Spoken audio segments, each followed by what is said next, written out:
नमस्कार विद्यार्थी मित्रांनो, विदर्भ IAS अकॅडमीच्या या प्लॅटफॉर्मवरती तुमचे परत एकदा मनापासून स्वागत आहे। राज्यसेवेची परवा एक्झाम असणार आहे। त्या एक्झामला जात असताना ऑब्वियस आहे, म्हणजे ही बाब एकदम नैसर्गिक आहे की प्रेशर बिल्डअप होते आहे, बरोबर। आणि ती नैसर्गिक पण बाब आहे, प्रेशर येणं नैसर्गिक आहे। फक्त असं नाही झालं पाहिजे की ते प्रेशर वाढलं, बाबा टेन्शन वाढायला लागलं, त्याचं रूपांतर एन्झायटीमध्ये झालं, डिप्रेशनमध्ये झालं आणि जो पेपर निघणारा होता माझा, मी अभ्यास केलेला वर्ष 2 वर्ष 3 वर्षापासून ह्या परीक्षेचा, आणि तो पेपर निघणार होता, पण मला एवढं टेन्शन आलं सर, एक तर मी पेपरलाच नाही गेलो टेन्शनमुळे, किंवा गेलो पण मला परफॉर्मन्स करता आलं नाही, माझे हात थरथर कापायला लागले।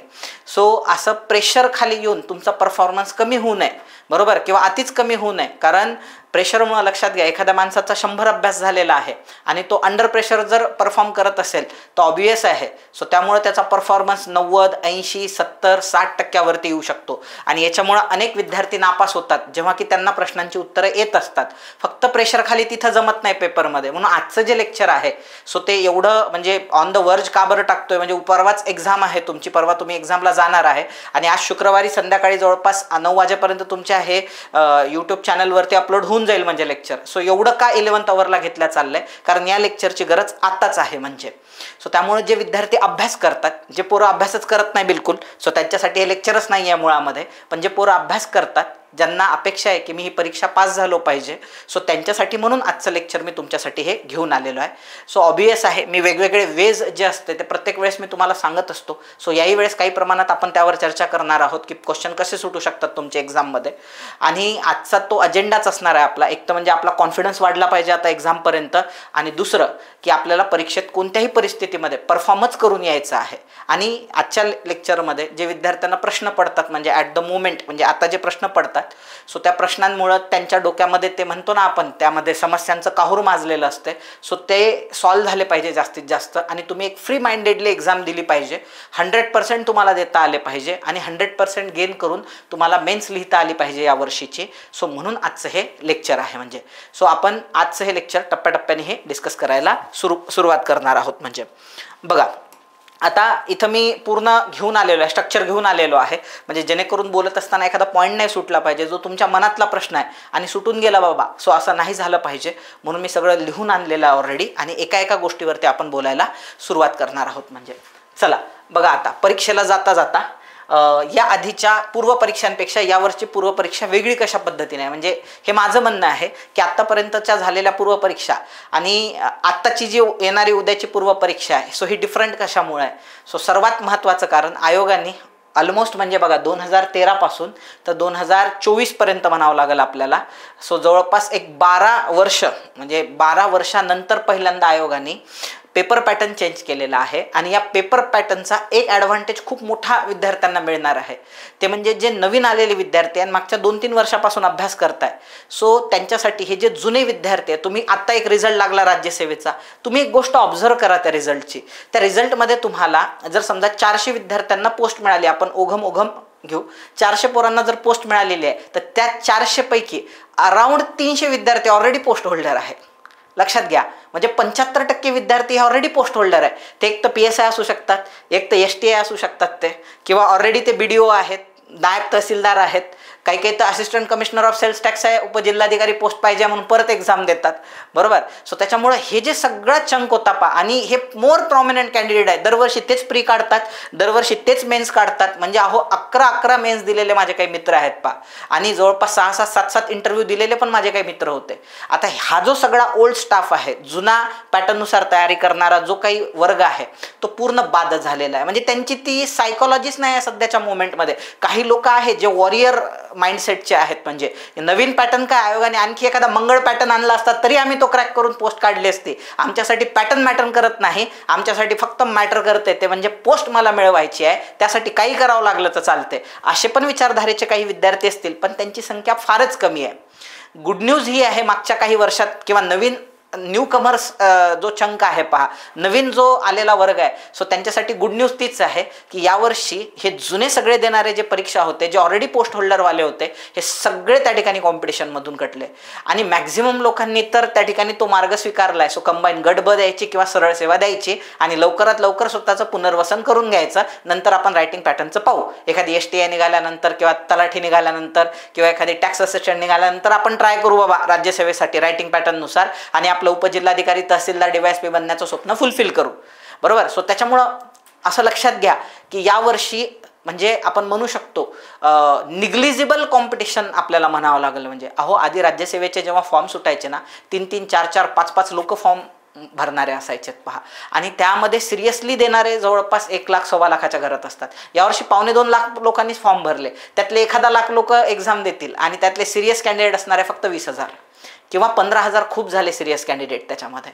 सो त्यामुळे यावर्षी कॉम्पिटिशनच नाही आहे. बाकी वर्षापेक्षा यावर्षीची पूर्वपरीक्षा याच दृष्टीनं महत्त्वाची आहे की फ्रेश मॉब तुम्हाला त्या ठिकाणी मिळणार आहे. ह्या परीक्षा देणारा जो मॉब आहे हा पूर्णपणे फ्रेश असणार आहे. सो जुने जे पोस्ट होल्डर आहेत ते पोरं यावर्षी एक्झाम देणारच नाही आहे.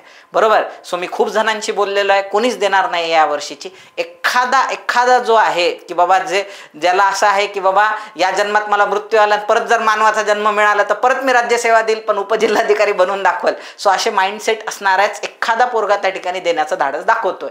सो त्याच्यामुळे जे नवीन पोरं प्रिपेअर करणारे आहे किंवा मागच्या 2-3-4 वर्षात अभ्यास करताय, सो त्यांच्यासाठी असं समजून चला की मोकळं रान आहे. मी इथं लिहिलेला आहे शब्द की यावर्षी ओपन ग्रासलँड फॉर ग्रेझिंग आपण त्याला म्हणतो, म्हणजे चरण्यासाठी ग्रासलँड एकदम मोकळा आहे. तुम्हाला कॉम्पिटिटरच नाही आहे यावर्षी. येत्या लक्षामध्ये स्पर्धेचा तुलनेनं पूर्णपणे अभाव आहे. सर्वात चांगली संधी आहे यावर्षीची, फर्स्ट कम फर्स्ट. म्हणजे यावर्षी जो पोरगा असा आहे की बाबा आता म्हणजे आपण म्हणू शकतो की पहिलं वर्ष असल्यामुळं, म्हणजे जसं 2013 हे पहिलं वर्ष होतं पेपर पॅटर्न जेव्हा चेंज झाला होता आणि ज्यांना ह्या चाऊज म्हणता येईल, आपल्याला अनार्की म्हणता येईल, ज्या अनागोंदीचा ज्या लोकांनी फायदा उचलला ते सगळेजण चांगले रँक होल्डर होते. म्हणजे तसं यावर्षी पण काय आहे, अनार्की आहे, अनागोंद आहे. ह्या अनागोंदेचा ज्याला फायदा उचलता आला प्रीमेन्समध्ये ते पोरं काय होणार आहे त्या ठिकाणी अधिकारी बनणार आहे. सो त्याच्यामुळं फर्स्ट कम फर्स्ट असल्यासारखं आहे. सो त्यामुळं हा विचार तुम्ही बिलकुल करू नका मी पुढच्या वर्षी एक्झाम देईल, यावर्षी आता मला टेन्शन आलेलं आहे. टेन्शन प्रत्येकच वर्षी असणार आहे. आणि मला सांगा, साहजिक आहे ना, एखादा पोरगा मागच्या 1-2 वर्षापासून अभ्यास करतोय, उद्या त्याचा पेपर आहे आणि त्याला टेन्शन येणं साहजिक आहे ना. टेन्शन नाही आलं तर प्रॉब्लेम आहे. म्हणजे एखादा पोरगा आहे 2 वर्ष झाले अभ्यास करतो, जीव तोडून अभ्यास करतो आणि त्याला टेन्शनच आलेलं नाही, म्हणजे याचा अर्थ त्याचा सायकोलॉजिकल प्रॉब्लेम असला पाहिजे किंवा बहुधा त्यानं टाइमपास केलेला अभ्यासाच्या नावाखाली उगा लायब्ररीत जाऊन बसायचा आणि त्याला माहिती आहे तसंही आपण नापास होणार आहे म्हणून. अभ्यासच नाही तर कसं पास होणार आहे, असं असलं पाहिजे किंवा सायकोलॉजिकल प्रॉब्लेम असला पाहिजे. बाई एक्झामचा अभ्यास केलं म्हटल्यानंतर टेन्शन येणं काय आहे, नैसर्गिक आहे. त्याच्यामुळे त्याला तुम्ही असं वेगळं ट्रीट करू नका. येत्या लक्षामध्ये जसं मी एक नेहमी एक्झाम्पल देत असतो पहा की माझ्याकडे एक विद्यार्थी आला होता, त्याच्या मनास म्हणजे एकदम तो टेन्शनमध्ये होता आणि मला येऊन म्हणतो तो, सर मी काल रात्रभर झोपलो नाही बरं का, कारण माझं ब्रेकअप झालं होतं म्हणजे, आणि मला लय टेन्शन आलेलं आहे आणि मला रात्रभर झोप, आणि ते सांगायला लागलं रात्रभर मी तिचाच विचार करत होतो असंच. मी म्हटलं बाबा ह्याच्यात वेगळं काय आहे, ज्या मुलीवरती तुझं खरं प्रेम होतं ती जर सोडून दुसऱ्यासोबत लग्न करत असेल तर तुला झोप नाही ना, नैसर्गिक आहे. ते अनैसर्गिक नाही आहे, त्याच्यात काही वेगळं पण नाही आहे. माझ्याही बाबतीत तसं घडलं असतं तर मी झोपलो नसतो रात्रभर. येतं लक्षामध्ये. त्यामुळे त्याला वेगळं ट्रीट करू नको. आता इथून पुढं काय करायचं आहे, सो त्याची रणनीती आख. तसं जर तुम्हाला असं वाटत असेल की सर जेवण गोड लागत नाही आहे, रात्री व्यवस्थित झोप लागत नाही आहे, तर ते नैसर्गिक आहे. बरोबर. त्याला असं वेगळं ट्रीट करू नका तुम्ही. बरोबर. फक्त याचं प्रमाण वाढलं नाही पाहिजे. खूप जास्त जर प्रमाण वाढलं नाही याचं, तुम्ही आजारी पडू शकता कदाचित. खूप झोप नाही झाली तर तुमच्या परफॉर्मन्सवर परिणाम होऊ शकतो. म्हणूनच आपण लेक्चर टप्प्याटप्प्याने हे कंडक्ट करू. पहिल्यांदा आपल्याला एक ॲटिट्यूड हा बनवायचा आहे की यावर्षी आपल्याकडे लय जबरदस्त संधी चालून आलेली आहे. जुने कॉम्पिटिटर कटलेले आहे, जे प्रॉमिनंट पोस्ट होल्डर असणार होते ते सगळेजण स्पर्धेतून कटलेले आहे. रान आपल्या हातासाठी मोकळं झालेलं आहे. हा पहिला पॉईंट आहे म्हणजे आजच्या डिस्कशनचा. पुढे जाऊया आपण. आता आपण ह्या मुद्द्यांवरती चर्चा करू की काय करायचं आहे आपल्याला आणि काय नाही करायचं आहे. सुरुवात आपण याच्यापासून करू की काय करायचं नाही आहे. आता ह्या 2-3 दिवसामध्ये, एक्झामच्या 1-2 दिवसामध्ये म्हणावं लागेल आपल्याला काय करायचं नाही आहे. सो याच्याबद्दल पहिल्यांदा आपण डिस्कस करू. टेस्ट सॉल्विंग किंवा क्वेश्चन सॉल्विंग आता करत बसू नका, नाही तर मग मी PYQ सोडवतो एवढ्या वेळामध्ये किंवा एखाद्या टेस्ट अकॅडमीची घेतो असं करू नका. स्वतःला जज होईल असं करू नका. म्हणजे स्वतःला जज केल्या जाते अशी कुठली ॲक्टिव्हिटी करू नका. लक्षात, तुम्ही कितीही टेस्ट सॉल्व करा, आयोगाच्या पेपरची क्वालिटी आयोगच आहे, त्याची बरोबरी कुठलीच महाराष्ट्रातली अकॅडमी करू शकत नाही. कितीही तज्ज्ञ लोक तुम्ही बसवले तरी आयोगाचा स्वतःचा एक पॅटर्न आहे, मुळशी पॅटर्न, बरोबर. सो त्याच्यामुळं गोष्ट अशी आहे की ते टेस्टमधून स्वतःला जज करूच नका तुम्ही, बरोबर. आम्ही जेव्हा एक्झाम्स द्यायचो, टेस्ट द्यायचो पहा, त्याच्यामध्ये जेवढे टॉपर असणारे लोक असायचे त्यातल्या फार मोजक्या लोकांना पोस्ट मिळालेल्या आहे, पण जे लोक लुजर असायचे ते तुम्हाला पोस्ट होल्डर दिसतात नंतर. सो त्याच्यामुळे टेस्ट डिसाईड करत नसते तुमचं भवितव्य काय. नाही तर खूप जण म्हणतात सर आम्ही टेस्ट लावली विदर्भची, सर आम्ही अमक्या टमक्या फलाना अकॅडमीची टेस्ट लावली, त्याच्यामध्ये आम्हाला 90 स्कोर येतो ना, मग आम्ही राज्यसेवा पास होऊ का. अरे तुला 90 ना 130 जरी पडले असते तरीही ती गॅरंटी घेता येत नाही आपल्याला. त्यामुळे कुठलीही टेस्ट जी आहे सो ती जजच करू शकत नाही तुम्हाला. पेपर अवघड निघाला स्कोर कमी येतो, पेपर सोपा निघाला स्कोर जास्त जातो. सो पेपर आयोगाचा पूर्णपणे वेगळा असणार आहे, तो सोपा अवघड आपण बोलूच शकत नाही. आलं लक्षामध्ये. सो त्याच्यामुळं जजमेंट केल्या जाईल तुम्हाला अशी ॲक्टिव्हिटी करू नका.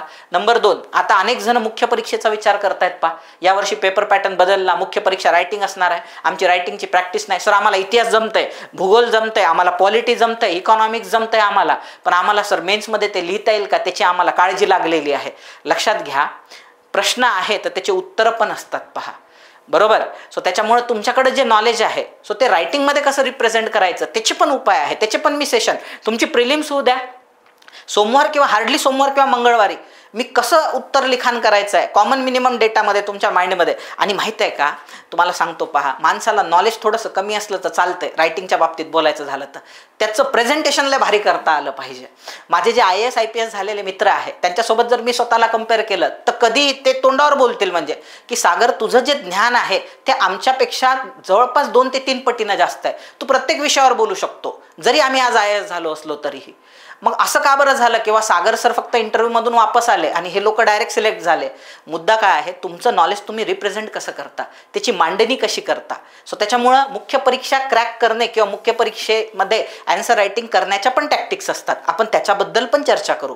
त्यामुळं आता सध्या तुम्ही त्याचा विचार करू नका की मी प्री क्रॅक करेलही मग मी मेन्समध्ये अडकेल कारण माझा मेन्सचा अभ्यास नाही. तुम्ही आरामात 4 महिन्यामध्ये कोपअप करू शकता.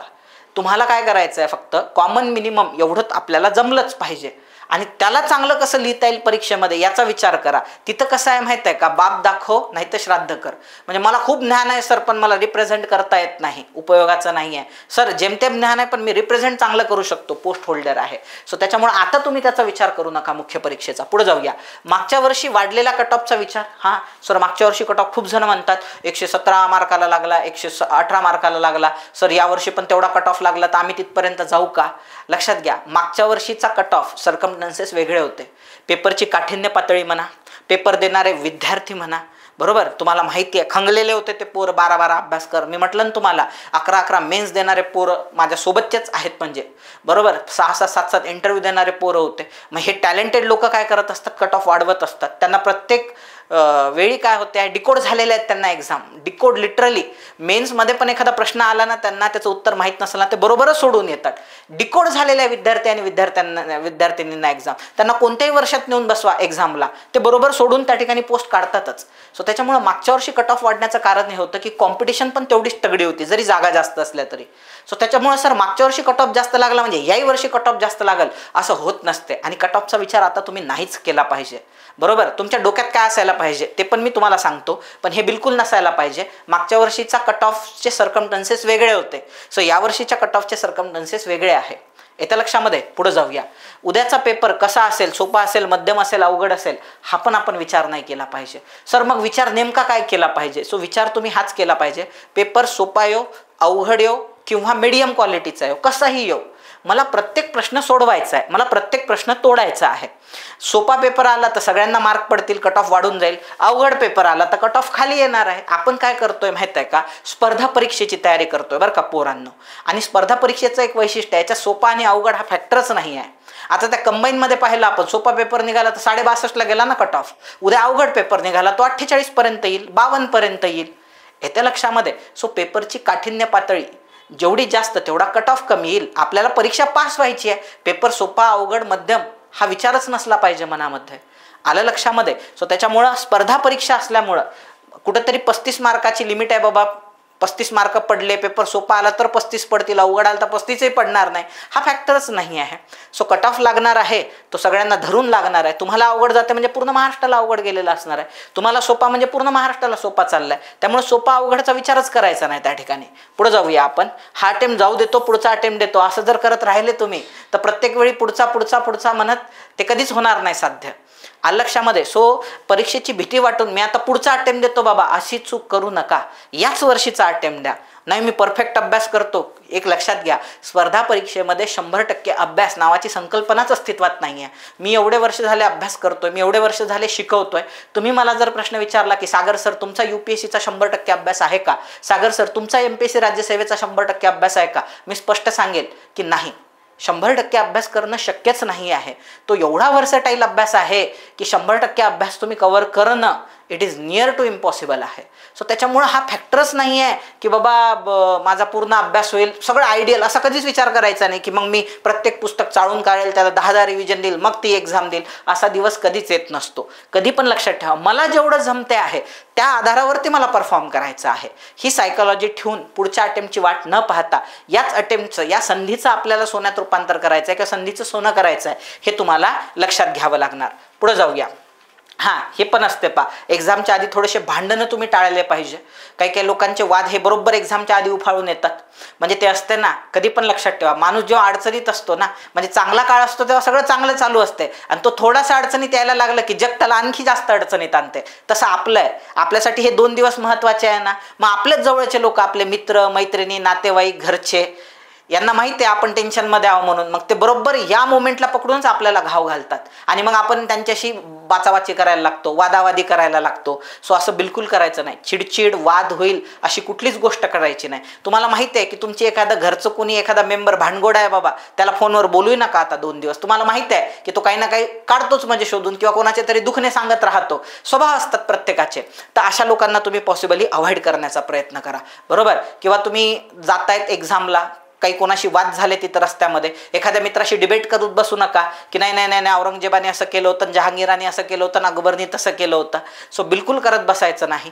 त्या ऑटोवाल्याशी वाद घालणे, अरे बाबा 50 रुपयात ठरला होता तो, तू 60 रुपये कसं काय मागतो, त्याला 70 रुपये देऊन द्या त्या दिवशी.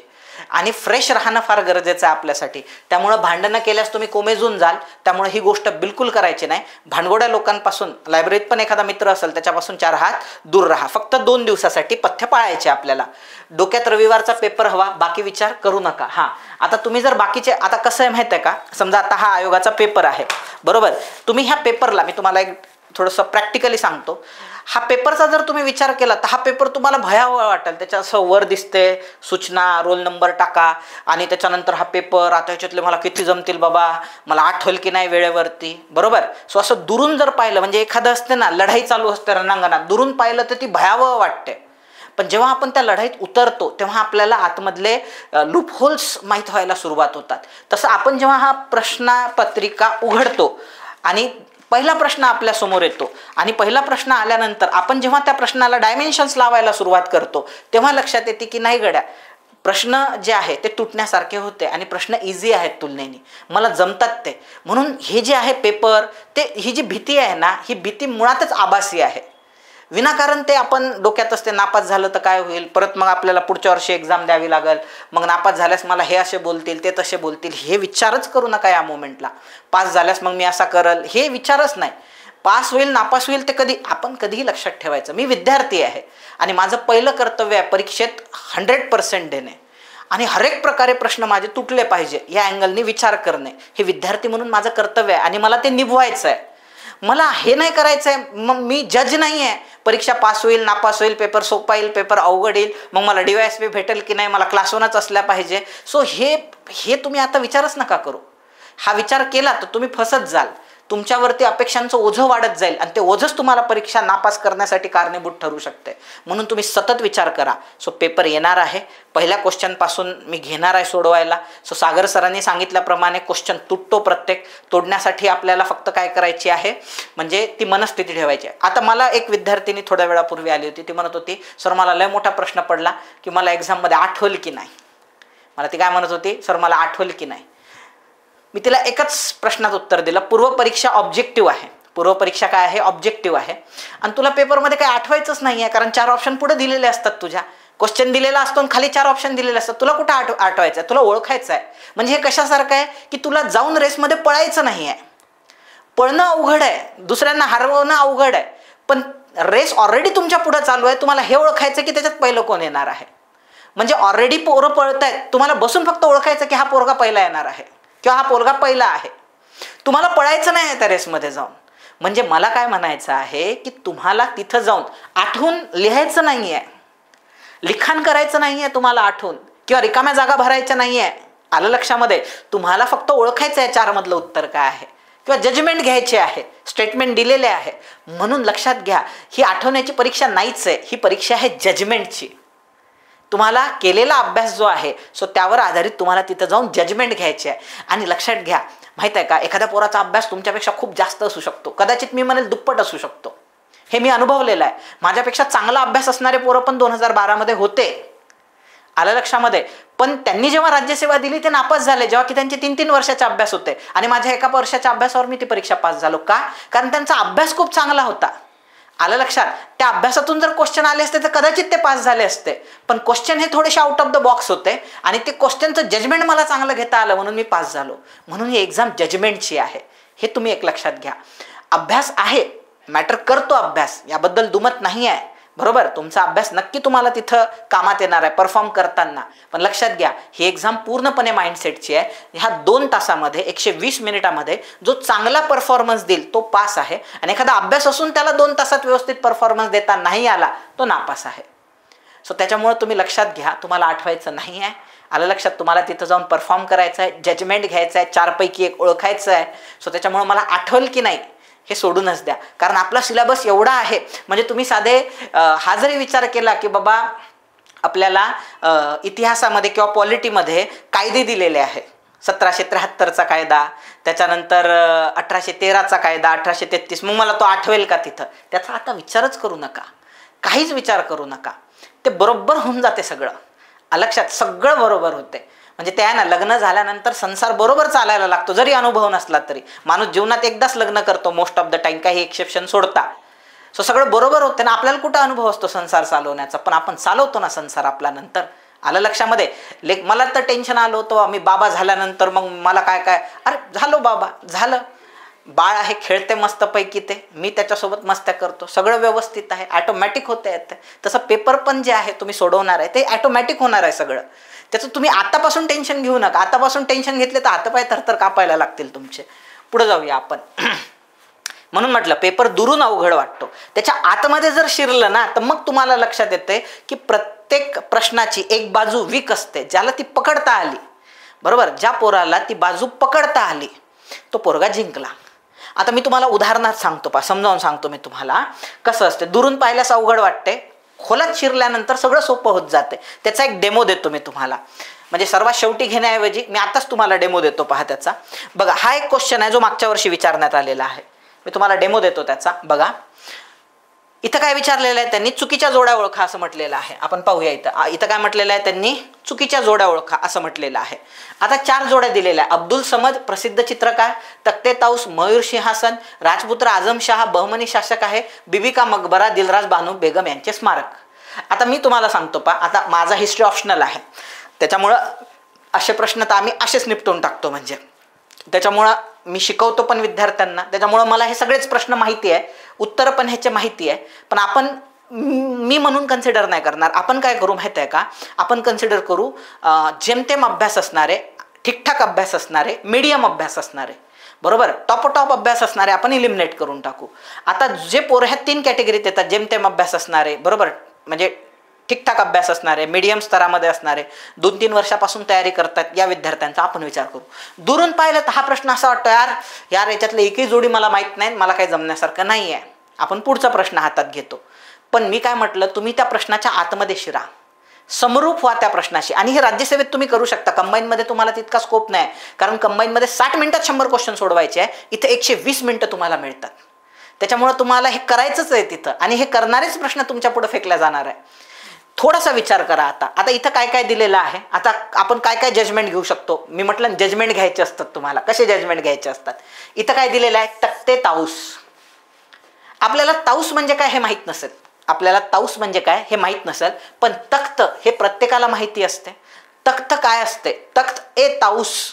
तख्त म्हणजे काय असते रे? सो ज्याच्यावर आपण बसतो, बरोबर, सिंहासनाला तख्त म्हणतात. म्हणजे याचा अर्थ इथं तख्त शब्द आलेला आहे, त्यासाठी सिंहासन शब्द आलेला आहे. म्हणजे ह्या बरोबर असण्याच्या शक्यता काय आहे? जास्त आहे. म्हणजे ही जोडी बरोबर असण्याची काय शक्यता? जास्त आहे. बीबी का मकबरा आहे. बीबी का काय आहे? मकबरा. आणि मकबरे कशासाठी बांधल्या जातात? मकबरे म्हणजे स्मारक असतात. म्हणजे याचा अर्थ काय? जर मकबरा स्मारक आहे तर मग बीबी का मकबरा, आलं लक्षात? सो हा दिलराज बानो बेगम यांचं स्मारक असू शकतो, आलं लक्षामध्ये, कारण ह्याच्यात मॅचिंग आहे. मग हे बरोबर असण्याची शक्यता काय आहे? जास्त आहे. आता लक्षात घ्या, जर अब्दुल समद प्रसिद्ध चित्रकार नसला असता तर त्यांनी काय दिलं असतं माहित आहे का? अब्दुल समद चित्रकार. समजा तो सिंगर आहे तर त्यांनी काय दिलं असतं माहित आहे का? समजा तो गीतकार आहे किंवा गायन करतो आहे, गायक आहे तो, आणि त्यांना चुकवायचं आहे तर त्यांनी काय दिलं असतं माहित आहे का? अब्दुल समद चित्रकार. जेव्हा की अब्दुल समद गायक आहे, त्यांनी चित्रकार दिलं असतं, पण त्यांनी चित्रकार दिलं का? नाही, प्रसिद्ध चित्रकार दिलं. म्हणजे चित्रकाराबद्दल एक विशेष शब्द वापरलेला आहे. मग हे आपल्याला कनोट करते, इंडिकेट करते की प्रसिद्ध चित्रकार अब्दुल समद आहे, लक्षात. म्हणजे ते बरोबर असण्याची शक्यता काय आहे? जास्त. आता एक राहिलेला आहे, राजपुत्र आझमशाह दिलेला आहे. त्यांनी आझमशाह नाही दिलेला आहे, काय दिलेला आहे? राजपुत्र आझमशाह. म्हटलेलं काय? बहमनी शासक. लक्षात घ्या, राजपुत्र कधीच शासक नसतो, हे कधी लक्षात घ्या. समजा आपण असं म्हणू की देवराव नावाच्या व्यक्तीला 3 मुलं आहेत, किंवा देवेंद्र नावाच्या व्यक्तीला 3 मुलं आहेत, सागर, सारंग आणि राहुल. 3 मुलं आहेत, सागर, सारंग आणि राहुल. देवेंद्र असं समजून चला हा राजा आहे किंवा हा शासक आहे. आता असं समजून चला की देवेंद्र जो आहे तो पाय उतार झाला सत्तेतून, आणि सागर काय झालाय? आता जोपर्यंत देवेंद्र सत्तेत आहे तोपर्यंत सागर, सारंग आणि राहुल हे तिघही जण राजपुत्र आहेत. हे तिघही जण काय? राजाचे मुलं आहेत ना, राजपुत्र आहेत. पण मी जेव्हा त्या गादीवरती जाऊन बसेल, लक्षात घ्या, तेव्हा मला राजपुत्र सागर म्हटल्या जाणार नाही, बादशाह सागर म्हटल्या जाणार, सम्राट सागर म्हटल्या जाणार. मात्र ते जे 2 जण कार्यकर्ते आहे, आलं लक्षामध्ये, जे उरलेले 2 कार्यकर्ते आहे म्हणजे सारंग आणि राहुल, हे दोघेही जण राजपुत्र राहणार आहे मरेपर्यंत. का? कारण ते सत्तेत येऊ शकले नाही. म्हणजे हा त्याच्या पूर्ण काळात कधी सत्तेत आलेलाच नसणार आहे, म्हणून राजपुत्र शब्द लागला. नाही तर बादशाह, सम्राट, येत्या लक्षामध्ये महाराजा असा शब्द लागला असता. सो त्यामुळे तो बहमनी शासक असू शकत नाही. ऍक्च्युली औरंगजेबचा तो मुलगा आहे जो कधी तो सत्तेमध्ये आला नाही, म्हणजे आलं लक्षामध्ये. सो त्यामुळे तिथं राजपुत्र आझमशाह दिला, तो बहमनी शासक नव्हता. हे औरंगजेबाशी संबंधित असणारे आहे सहसा, हे जे काही दिलेले आहेत त्यांनी इथं. तर ह्यांनी चुकीची जोडी विचारलेली आहे किंवा हे विचारलेलं आहे, त्यामुळे ते काय असणार आहे? तुमचं सी विधान काय असणार आहे? बरोबर असणार आहे. आणि तुम्ही म्हटलं मी नॉलेजने जातो, तर काही लोकांना ह्या गोष्टीची जाणीव असेल की छत्रपती संभाजीनगरमध्ये म्हणजे तेव्हाच्या औरंगाबादमध्ये औरंगजेबाने बीबी का मकबरा बांधला होता, म्हणजे जसं त्याच्या बाबांनी बांधला होता, बरोबर. सो ताजमहल बांधलं होतं म्हणजे आग्र्यामध्ये, तसंच मी बांधून दाखवतो म्हणे. ते पण कळते हे कॉपी आहे म्हणून, कारण ते तेवढं काही जबरदस्त बनलेलं नाही, कारण औरंगजेबाकडे पैसाच राहायचा नाही. तो भारतात सतत मोहिमा, त्याचं अख्खं आयुष्य औरंगजेबाचं मोहिमांमध्ये गेलेलं आहे. तो वॉरियर होता आणि अख्खं आयुष्य त्याचं मोहिमांमध्ये गेलेलं आहे. कंधार मोहीम आणि दख्खनच्या मोहिमेमध्ये, आणि मोहिमेवर असतानाच त्याचा मृत्यू झालेला आहे, म्हणजे येत्या लक्षामध्ये. सो त्याच्यामुळं त्यानं कला आणि स्थापत्यावर कधी भर दिलाच नाही जास्त, आणि त्याला ते आवडायचं नाही. तरी त्यानं त्याच्या बायकोसाठी केलं. दिलराज बानो बेगम त्याच्या बायकोचं नाव होतं, दिलराज बानो बेगम. त्याला रबिया दुरानी पण म्हणायचे, म्हणजे त्याच्या बायकोला बेगम रबिया दुरानी हे पण नाव आहे, दुसरं नाव आहे ते. ती अफगाणी होती, दुरानी तिचं नाव होतं, आडनाव होतं तिचं, रबिया हे तिचं नाव होतं, किंवा तिला दिलराज बानो पण म्हणायचे. सो त्याच्यामुळं तुम्हाला हे जर माहिती आहे की बीबी का मकबरा हा दिलराज बानोसाठीच आहे, तर मग हे सगळे ऑप्शन कटले, कारण तुम्हाला चुकीचं विचारलेलं आहे. आणि डी तर ऑप्शन बरोबर आहे, 3 ऑप्शन कटले, म्हणून उत्तर काय आहे? फक्त सी. असं पण जाऊ शकता तुम्ही, म्हणजे थोडं ज्ञान असलं तरी सुटू शकतो आणि बिलकुल ज्ञान नसलं तरी सुटू शकतो. मॅटर काय करते आहे? तुमच्याकडे तो ॲटिट्यूड पाहिजे सोडवण्याचा, आलं लक्षामध्ये. So attitude matters. पुढे जाऊया आपण. हां, मी तुम्हाला आधीच सांगितलेलं आहे 100% अभ्यास इम्पॉसिबल आहे, तो शक्यच नाही आहे 100% अभ्यास, त्यामुळे तो विचारच करू नका तुम्ही. आता काय काय करायचं आहे तुम्हाला एक्झामच्या आधी बघा. सर्वात महत्त्वाचं, परीक्षेत जेव्हा तुम्ही जाल, एक्झाममध्ये जेव्हा तुम्ही जाल, तर एकदम सुरुवातीलाच अवघड प्रश्नांमध्ये स्वतःचा वेळ घालवायचा नाही. काय करायचं? जे जे प्रश्न तुम्हाला इझिली जमतात तुम्हाला माहिती आहे, समजा इतिहासातले 15 प्रश्न आले, 7-8 प्रश्न आपल्याला जमत असतात इझिली, ते सोपे सोपे असतात. आणि 5-6 प्रश्न चॅलेंजिंग असतात आपल्यासाठी. 8-10 प्रश्न आपले सुटून जातात आरामात. 5-6 प्रश्न चॅलेंजिंग असतात. त्याला काय करायचं, गोल करायचं, सोडून द्यायचं, तिथे डोकं नाही लावत बसायचं. लो हँगिंग फ्रुट्स म्हणजे कधी पण, मी तुम्हाला एक गोष्ट सांगतो पहा, ती कधी पण लक्षात ठेवा. एखादा पोरगा जो मागच्या 2-3 वर्षापासून अभ्यास करतोय, आपण अभ्यास करणाऱ्या पोरांबद्दलच बोलू, ज्याचा अभ्यासच नाही त्याच्याबद्दल बोलण्यात मिनिंग नाही आहे. सो ज्या विद्यार्थ्याचा अभ्यास आहे या परीक्षेचा चांगला, तो एखाद्या वेळेस परीक्षा नापास होतो पा. का बरं नापास होतो, तर त्याचं कारण हे नसते की अननोन प्रश्नांची संख्या जास्त होती, मला ते प्रश्न जमले नाही म्हणून मी नापास झालो, याच्यामुळं नाही. जे येणारे प्रश्न होते ना, तो कार्यकर्ता चुकून आलेला असतो. म्हणून कधीही लक्षात घ्या, जे लो हँगिंग फ्रुट्स आहे ते हातातून बिलकुल नाही गेले पाहिजे. मी तुम्हाला सांगतो पहा, तुम्ही लो हँगिंग फ्रूट जरी कलेक्ट केले व्यवस्थित, प्रत्येक विषयाचे लो हँगिंग फ्रुट्स म्हणजे सोपे सोपे क्वेश्चन, जसं मी म्हटलं इतिहासात एक 10 क्वेश्चन सोपे असतात, 5 चॅलेंजिंग असतात. तसंच इकॉनॉमिक्समध्ये पण 10 प्रश्न सोपे असतात, 5 चॅलेंजिंग असतात. पॉलिटीमध्ये 12-13 प्रश्न सोपे असतात, 1-2 प्रश्न उगा चॅलेंजिंग असतात. विज्ञानामध्ये 20 पैकी जवळपास 10-12 प्रश्न खूप सोपे असतात. आपण म्हणू 5-6 क्वेश्चन जे असतात, 13-14 सोपे असतात, एक 6-7 क्वेश्चन जे असतात ते चॅलेंजिंग असतात विज्ञानामध्ये. तुम्ही जर याचं पाहिलं एन्व्हायरमेंटचं, तर 3 क्वेश्चन सोपे असतात, 2 क्वेश्चन चॅलेंजिंग असतात. असं प्रत्येक चालू घडामोडीचं पण तसंच आहे. तर मग जे जे क्वेश्चन चॅलेंजिंग नाही आहे, सोपे सोपे आहे, ते जरी तुम्ही व्यवस्थित सोडत गेले ना, तरी तुमचा रिझल्ट येऊन जातो. आलं लक्षामध्ये. आणि नंतर जे सुटलेले प्रश्न आहेत त्याच्यात जर तुम्ही लावलं तर सोने पे सुहागा. म्हणजे कट ऑफ जर असं म्हणतायत सगळ्या मार्केटमध्ये की 115च्या आसपास लागणार आहे आणि तुमचा स्कोअर कुठतरी 125 आहे, तर तुम्ही सेफ आहेत. सगळं मार्केट म्हणते 115च्या जवळपास लागणार आहे कट ऑफ, ±2 आपण असं म्हणू. म्हणजे 117-118 जरी लागला उद्या कट ऑफ, मला तर 125-126 मार्क आहे, मला काळजी करायचीच गरज नाही आहे. म्हणजे तुम्ही कट ऑफपर्यंत लो हँगिंग फ्रुट्स कलेक्ट करून आरामात पोहोचू शकता. त्याच्या पुढचा जो प्रवास आहे सिक्युरिटी देणारा मेन्सचा अभ्यास करण्यासाठी, तो म्हणजे लॉजिक्स आणि ट्रिक्स. आपण त्याच्याबद्दल पण बोलू. म्हणजे पुढे जाऊया. बघा, त्याच्यानंतर आपले जे श्रद्धास्थान आहे, प्रत्येकाचं काहीतरी श्रद्धास्थान असते पहा, बरोबर. वेगवेगळ्या लोकांचं वेगवेगळे श्रद्धास्थान असू शकतात. कोणाचे साईबाबा असतात, कोणाचे गजानन महाराज असतात, कोणाचे त्याचे आईबाबा असतात, कोणाचे डॉक्टर बाबासाहेब आंबेडकर असतात, कोणाचा कृष्ण असतो, कोणाचा राम असतो, कोणाचा अल्लाह असतो, येशू ख्रिस्त असू शकते. जे काही तुमचे श्रद्धास्थान आहे, तर तुम्ही काय करा माहीत आहे का, माणसाला ते सिक्युअर फील करते. म्हणजे की बाबा आहे, आपल्यासोबत बाबासाहेब आहेत, आपल्यासोबत येशू ख्रिस्त आहेत, आपल्यासोबत आपले राम आहेत, बरोबर. सो असे जे श्रद्धास्थान आहे, सो ते तुम्हाला एक सिक्युरिटी प्रदान करतात. म्हणजे जीव घाबरत नाही आपला. त्यामुळे तुम्ही त्या स्थानांचं स्मरण केलं पाहिजे, बरोबर. असं नका म्हणून जाऊन येतो सर आता मी शिर्डीला लगेच, असं नका करू. फक्त त्यांचं स्मरण करा. त्याच्यानंतर जे सोर्स ऑफ पॉझिटिव्हिटी आहे, आपले आईबाबा नेहमी आपल्याशी कधी कधी पॉझिटिव्ह बोलतात, आपले शिक्षक असू शकतात, आपला एखादा मित्र असतो, यार होऊन जाईल, काही टेन्शन घेऊ नको, आपण करून टाकू, व्यवस्थित होईल सगळं आहे, असे जे एकदम सोर्स ऑफ पॉझिटिव्हिटी असतात, बरोबर. किंवा एखादं मंदिर असू शकते जिथं तुम्हाला आवडते जाऊन बसायला, एखादा विहार असू शकतो. सो असे तुम्ही ऑप्शन्स त्या ठिकाणी निवडले पाहिजे, सोर्स ऑफ पॉझिटिव्ह निवडले पाहिजे. फॅक्च्युअल डाटाच्या नोट्स बनवल्या असतील तर त्या तुम्ही आता रिवाईज करू शकता. म्हणजे उद्या शनिवारी दुपारपर्यंत वगैरे, संध्याकाळी पारी घोषित करून टाका, करू नका अभ्यास त्यानंतर, पण दुपारपर्यंत तुम्ही तुमच्याकडे जो फॅक्च्युअल डेटा आहे तो तुम्ही रिवाईज करू शकता. दारिद्र्याचे आकडे असतील, बेरोजगारीचे काही संबंधी किंवा न्यूजपेपर असतील जे तुम्ही काढलेले आहे, किंवा पुस्तकांवर एखादा प्रश्न येतो प्राचीन मध्ययुगीनमध्ये, किंवा एखादं तुम्हाला दिवाने खास दिवाने आममधलं ते दिवाने कोही वगैरे एखादं विचारतात जोड्या लावामध्ये वगैरे, तर ते तुम्ही रिवाईज करू शकता. म्हणजे कुठल्याही विषयाचे काही आर्टिकल्स रिवाईज करू शकता पॉलिटीतले. जो फॅक्च्युअल डेटा तुम्ही एक्स्ट्रॅक्ट केलेला आहे तो तुम्ही बघून जाऊ शकता. म्हणजे प्रश्न कसा टॅकल करता येईल, तोडता येईल, याचा सतत विचार करा. म्हणजे पेपर अवघड येईल की सोपा येईल याच्यापेक्षा आलेल्या पेपरातले प्रश्न कसे मला टॅकल करायचे आहे याचा सतत विचार केला पाहिजे. वेळेच्या नियोजनाची तितकीशी गरज नाही. म्हणजे तुमच्या डोक्यात ते नका येऊ देऊ, कारण ते कंबाईनमध्ये असते पहा. वेळेच्या नियोजनाचं टेन्शन येते की 60 मिनिटात 100 प्रश्न सुटतील का, इथं तो फॅक्टरच नाही आहे. मला असं वाटते की 10-15 मिनिटं उरतात म्हणजे शेवटी. सो त्याच्यामुळे त्याचं काही टेन्शन घेऊ नका वेळेचं नियोजनाचं. जे काही आहे ते प्रश्न तोडण्याचे जे तुमचे स्किल्स आहेत त्याच्यावरच सगळं काही अवलंबून आहे. म्हणजे पुढे जाऊया. हे मी सांगितलं तुम्हाला, आता अभ्यास करणारे विद्यार्थी नापास होतात यामुळे नाही की त्यांना उत्तर येत नाही, यामुळे किती येणारे उत्तर चुकून आलेले असतात. प्रत्येक प्रश्न तुटतो, फक्त तोडण्याचा ॲटिट्यूड पाहिजे. याच्याबद्दल पण आपण बोललेलो आहे. वेगवेगळे डायमेन्शन तुम्हाला त्या प्रश्नाला लावता आले पाहिजे. आता मी तुम्हाला सांगतो पहा, समजा राज्यसेवेचा जो झालेला पेपर आहे त्यातले समजा मला 90 प्रश्न जमले, म्हणजे मी सोडवले, 10 प्रश्न मला जमले नाही. का बरं जमले नाही, मी माझं सांगतोय स्वतःचं. मला जर जमले नसतील तर याचा अर्थ मी कुठेतरी त्या प्रश्नांना डायमेन्शन लावण्यात कमी पडलोय. मी कुठेतरी त्या प्रश्नांना काय पडलेलो आहे, डायमेन्शन लावण्यामध्ये कमी पडलो आहे, म्हणून मला ते करता आलेलं नाही. आलं लक्षात, असा त्याचा अर्थ होतो. म्हणजे असं असू शकते कदाचित की माझेच काही विद्यार्थी असतील, ते आणखी काही मेथड शोधून काढतील, म्हणजे ते काही कारणास्तव माझ्यापेक्षा जास्त डायमेन्शन लावून त्या 10 मधले पण 3-4 क्वेश्चन सोडवू शकतील.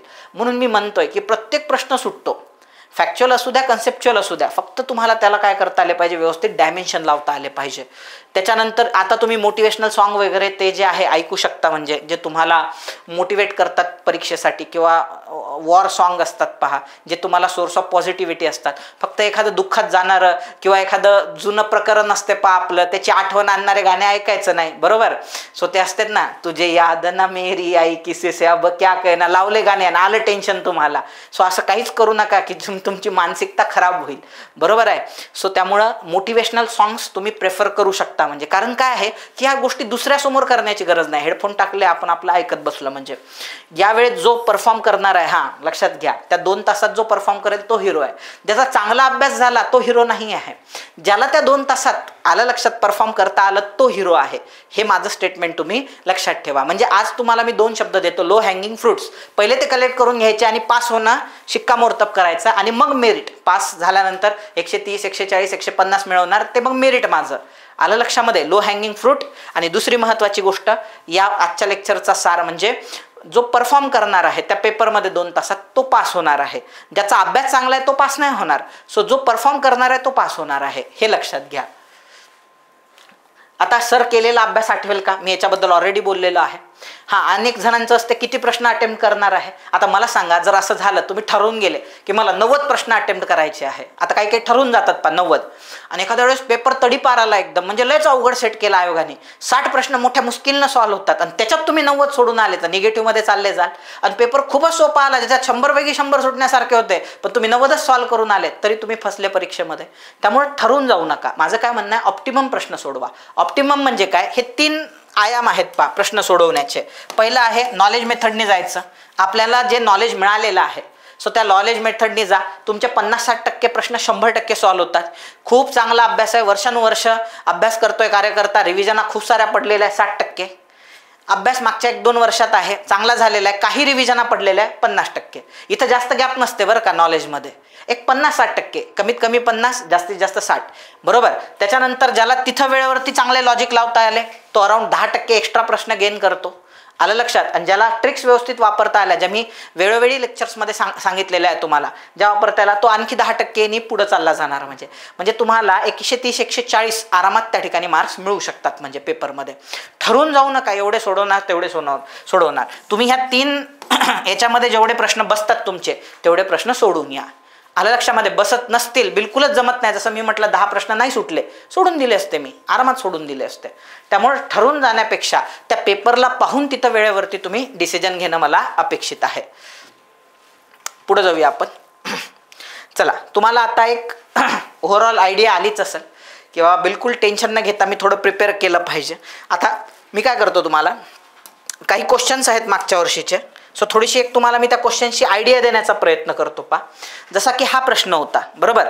आता तुम्ही कितीही चांगले अभ्यासक असत, त्यांनी काय म्हटलं, विख्यात वारली चित्रकार जीवा सोमा म्हसे यांनी खालीलपैकी कोणत्या पुरस्कारांनी सन्मानित करण्यात आलेले आहे. आता यांनी विचारताना काय विचारलेलं आहे, खालीलपैकी कोणत्या पुरस्कारांनी सन्मानित केलेले आहे. थोडंसं इंग्लिशमध्ये पण बघून घ्यायचं.